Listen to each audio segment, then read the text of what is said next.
This is my own personal story. My family knows about it.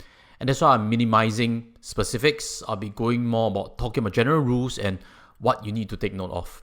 My grandma, she passed away 20 plus years ago.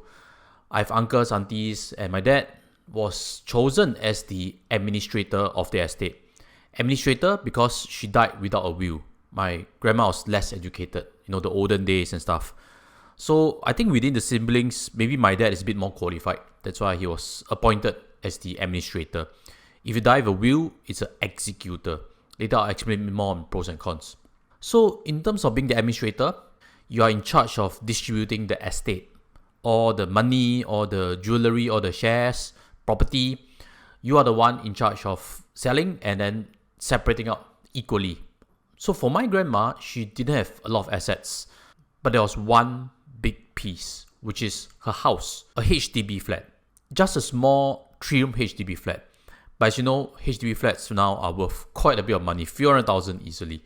And as you know also, selling flats is not so easy as selling stocks. You go on exchange, you click button, sold already. Or cash, whereby you just go to the bank and you bring your death cert and you can claim more money and you can just pay now everybody. Very simple. But in terms of HDB flat or any property, you realize it's very cumbersome.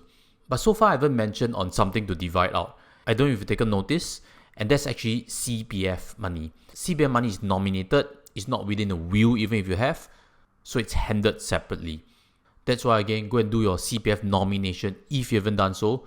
You can do it online right now, and 2 witnesses just by SingPass. Very simple to do. So back to the story of my grandma. When she passed away 20 plus years ago, of course that home became an estate, correct? And needed to be sold off. If you count backwards in terms of timeline, you realize that that's around the SARS period. That's after the dot-com bubble crash. And that my understanding is that back then, property prices were quite terrible. I don't know if between my dad and his siblings that they decided to hold out for a better target price, or market was so bad until there was no offers. But in the end, they didn't sell the house fast. So what happened? Again, I don't know specifics back then. Maybe rules were a bit different. In general now, if you inherit a HDB flat, I think you need to start disposing off within a designated timeline. I have also a video lined up that is touching on what happens if you inherit a HDB flat. Should you keep or not keep it? But back to the point. So my dad is the administrator, correct? So he's in charge of selling it. And what happened is the flat was not sold quickly. Then something bad happened. My dad had a stroke. Not a mild one, but a pretty serious one. It impaired his ability to move already. It impaired his ability to speak already. And he was the person supposedly to sign off everything. And quite clearly, he does not have the mental capacity already, correct? So what about selling the house? Now it's stuck already, right? Nobody can sign on his behalf legally. Nobody can touch the HDB flat. Nobody can get money out from it. So how? How to sell? I know what you're thinking. Go and find MP lah and stuff. Take note again. MP cannot solve everything.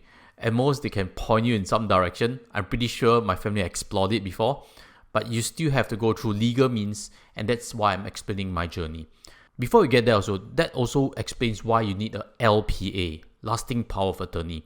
I won't go in depth of what to do with it. You can go and research. But in general, LPA is when you're alive, but don't have the mental capacity to make decisions. Just like my father's situation as a stroke patient. With an LPA, you can delegate powers. What to do with your property, what to do with your money, etc. etc. But in my understanding, LPA is like the last 10 years and stuff. Not something that was popular or commonly done 20 years ago. So especially if you are single and above 40 years old. Stroke is a very real risk. Maybe family genes and stuff, I don't know. But what happens is that if you go down, even if you have a lot of money, without an LPA, nobody can touch your money, correct? Nobody can get you the medical care you need, correct? Donate that responsibility away to someone, because nobody loves the job of taking care of dependent and having that cause a financial strain on his or her situation. I digressed again. Let's get back to the story. The house, the HDB flat of my grandma, 20 years plus ago, she passed away. How to sell? Now my dad, administrator, down also. The way to resolve it is a deputyship. Again, I'm speaking from layman terms. I'm not a lawyer, so if the term is not 100% correct, doesn't really matter. But what court can acknowledge is someone to deputize. So me and my sister are the deputies to take over my dad's job as the administrator. That is the way to resolve it. But to get that solution is also a mountain to climb. What would the courts want to hear? The courts will know that the person is indeed mentally down already. In that process, there's multiple submissions to courts, legal fees, thousands and thousands at every process. And when you submit to court, it's not like you click a button, straight away instant reply or 3D working days.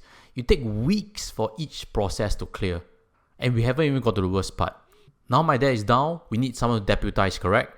The courts actually require each and every beneficiary of the estate of my grandma that my dad was supposed to be administering for to also approve me and my sister being the deputy. We had to go and ask for signature from each and every uncle and auntie again. If you only have one uncle or auntie and you're very close to him or her, easy, sign off only. But in the older generation, everybody's so dispersed, correct? And there are so many siblings, correct? You can imagine the amount of time and effort needed to coordinate all this basic signature just to kick things moving off. So the deputyship got signed, and now we can sell the house on my dad's behalf and do his job of distributing my grandma's estate. But that's not the end, right? It's not the usual you sell your own HDB process where you go online, letter of intent to sell, everything is linked through SingPass. Take note again, this is not own property. This is someone else's property that you have court rights to sell on behalf. So me and my sister even had to bring certain documents down to Jurong HDB just to submit things. I can't even remember what they are, but there's so many layers of proof for them to embed us into the system first before we can start to sell.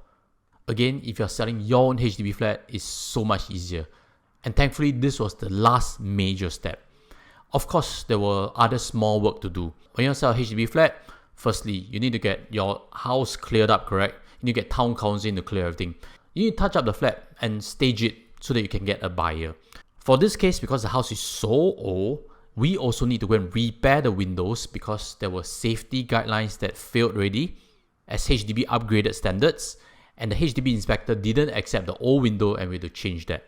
Next, you have to choose an agent and negotiate an offer. I think that's relatively easy. And subsequently, when you finally deal it in HDB, you get a check. But instead of it being in your name, you can bank it and pay now. When you collect check for an estate, you realize that you need to go to the bank to set up yet another estate account, which costs a bit of money, and everything is not online. It's the traditional check and physical statement method, and it's so painful to keep track.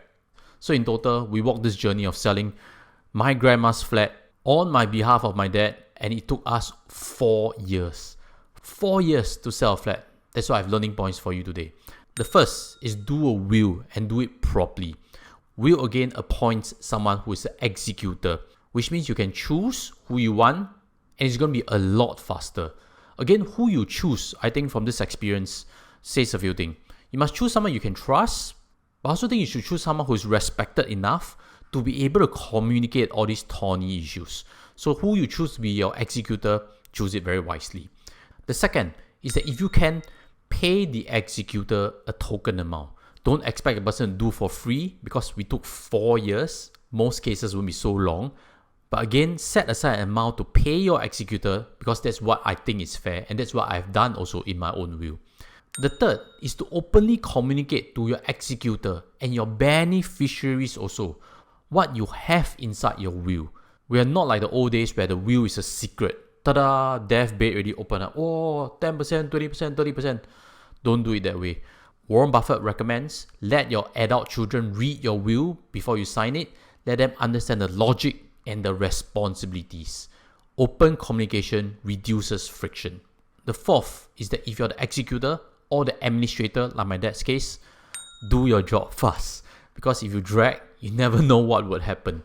And when something happens, it gets even more complicated to do the job. So hopefully you've learned something from my own story and make sure you do the right steps for yourself and your family. Share this video with anyone who should hear, and I'll see you in a future episode. Thank you for watching. Goodbye.